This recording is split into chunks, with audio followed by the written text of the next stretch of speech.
Hello, good morning to all of you. आज हम बात करेंगे डीएलएड थर्ड सेमेस्टर विषय विज्ञान के बारे में। आज का हमारा टॉपिक है सूक्ष्म जीवों का संसार। चैप्टर थोड़ा बड़ा है, इसलिए इसके अलग अलग पार्ट बनाए गए। तो ये पहला पार्ट है इसका। इस पार्ट में हम बात करेंगे सूक्ष्म जीवों के बारे में और विषाणुओं के बारे में। सबसे पहले इस चैप्टर का थोड़ा सा सूक्ष्म जीवों के बारे में समझ लेते हैं।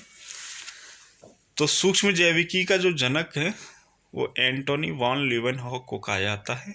सूक्ष्म जीवों की संरचना की अगर हम बात करें तो बैक्टीरिया अथवा जीवाणु एक कोशिकीय जीव होते हैं। इनके केंद्रक में झिल्ली नहीं होती है। इनका आकार 0.2 माइक्रोमीटर से 2 माइक्रोमीटर तक होता है। शैवाल का आकार 0.5 माइक्रोमीटर से 50 माइक्रोमीटर तक होता है। एक कोशिकीय अथवा बहुकोशिकीय भी होते हैं ये।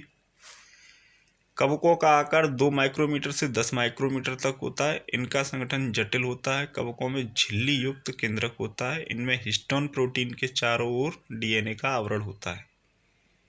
इनकी कोशिकाओं में माइटोकॉन्ड्रिया भी पाए जाते हैं। ये बात किसके बारे में? कवक के बारे में। अब बात करते हैं सूक्ष्म जीवों की उपयोगिता।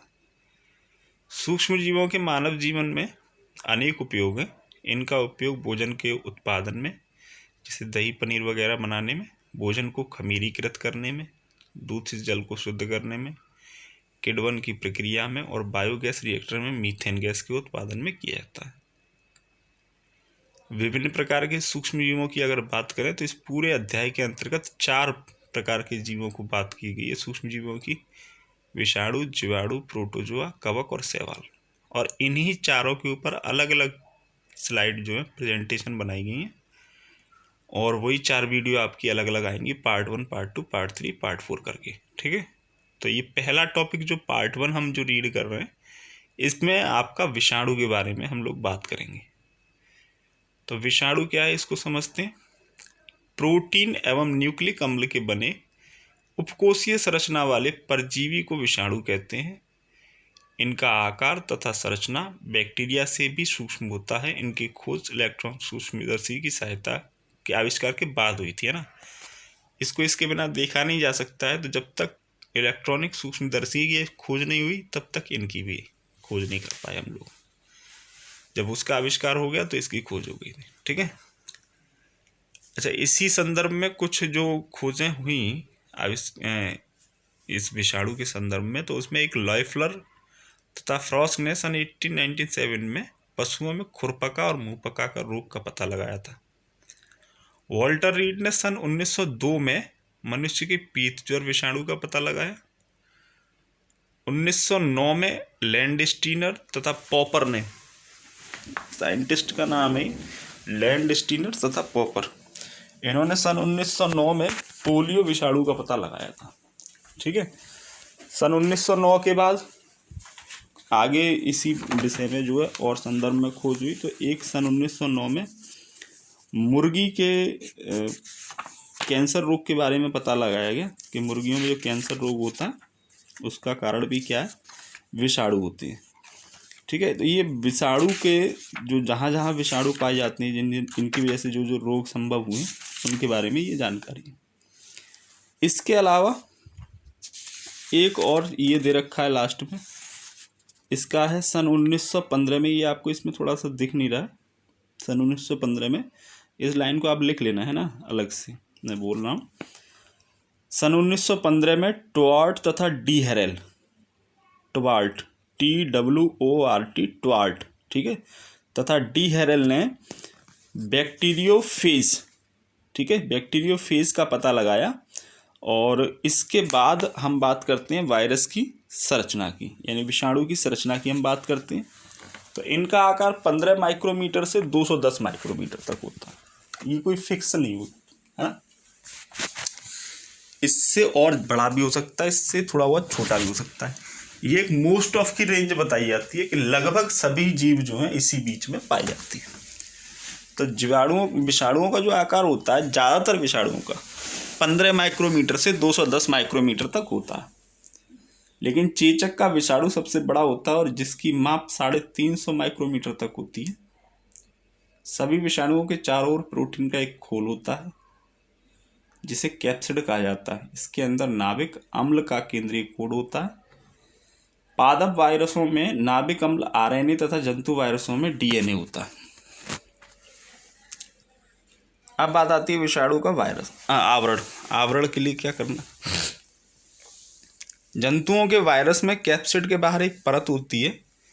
यह कोशिकाओं के प्लाज्मा मेम्ब्रेन के समान द्विस्तरीय फॉस्फोलिपिड की बनी होती है। इस परत को लिपोप्रोटीन कहते हैं।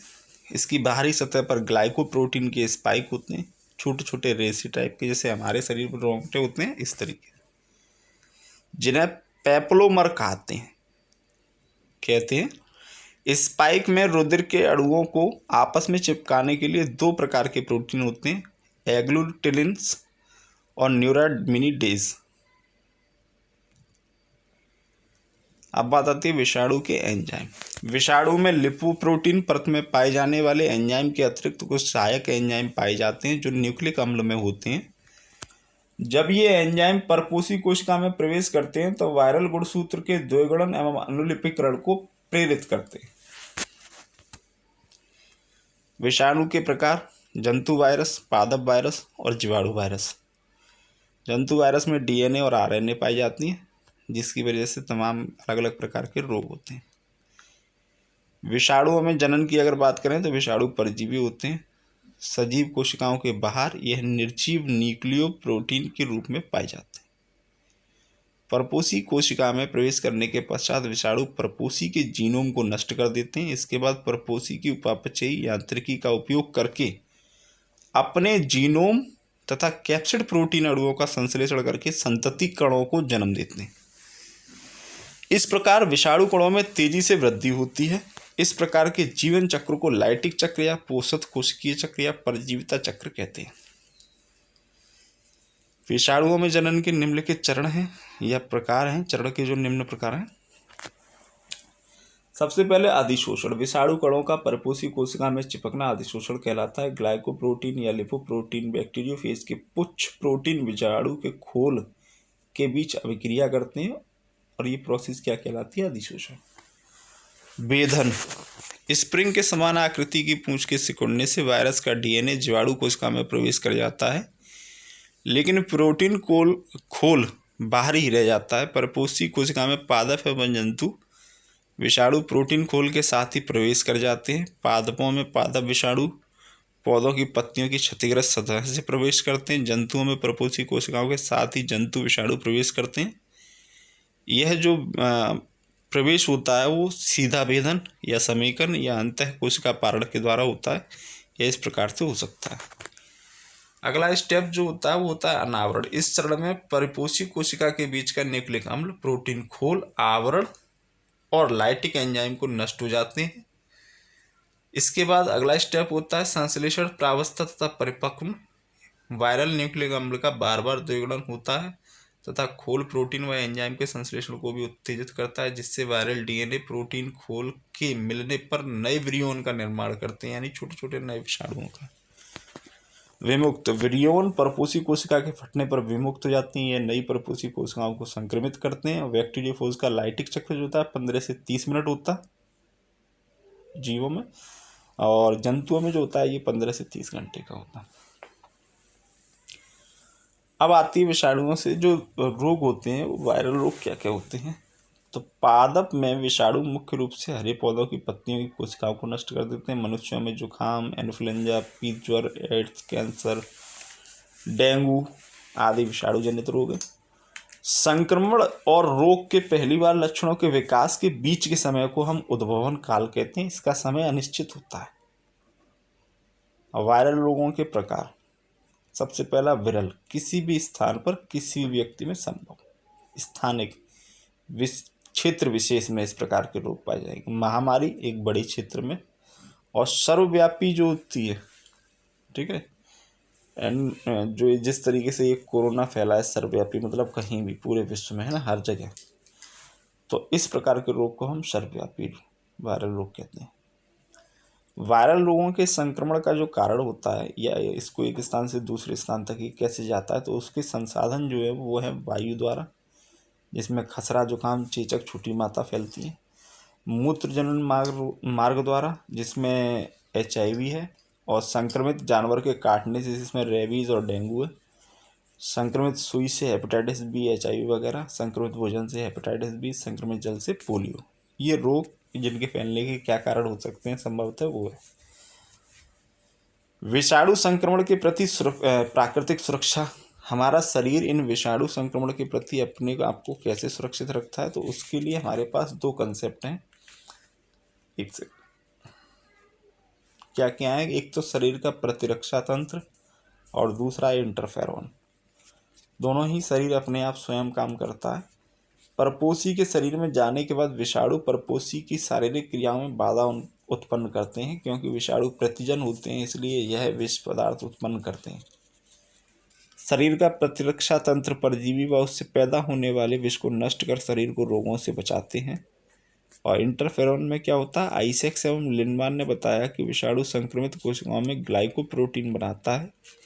यह समीपस्थ कोशिकाओं में पहुंचकर उसमें विषाणु संक्रमण के लिए प्रतिरोध की क्षमता को बढ़ा देता है। इंटरफेरोन औषधि के रूप में कार्य करता है। विषाणु जनित रोगों का उपचार।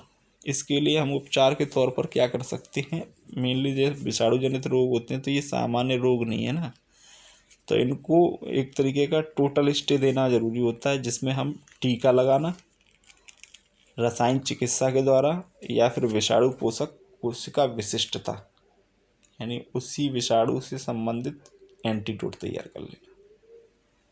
विषाणु की विशेषताएं। विषाणु प्रोटीन तथा न्यूक्लिक अम्ल से बने होते हैं। इनमें वृद्धि होती है। ये ताप, विकिरण, रासायनिक पदार्थ, उद्दीपनों के प्रति अनुक्रिया को दर्शाते हैं। ये जीवित कोशिका में सक्रिय तथा जीवित कोशिका के बाहर निर्जीव होते हैं। इसमें एंजाइम की कमी से कोई उपापचय क्रिया स्वतंत्र रूप से नहीं होती है। और लास्ट पॉइंट है, इन्हें क्रिस्टल के रूप में निर्जीव की भांति सुरक्षित रखा जा सकता है। इस रूप में भी इनकी संक्रमण शक्ति नष्ट नहीं होती है।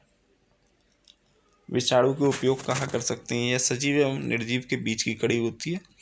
इसका उपयोग हम जीवाणुओं को नष्ट कर रोगजनक जीवाणुओं को नष्ट करने में कर सकते हैं, और औषधि बनाने में ये सहायक होते हैं। ठीक है, thanks to all of you.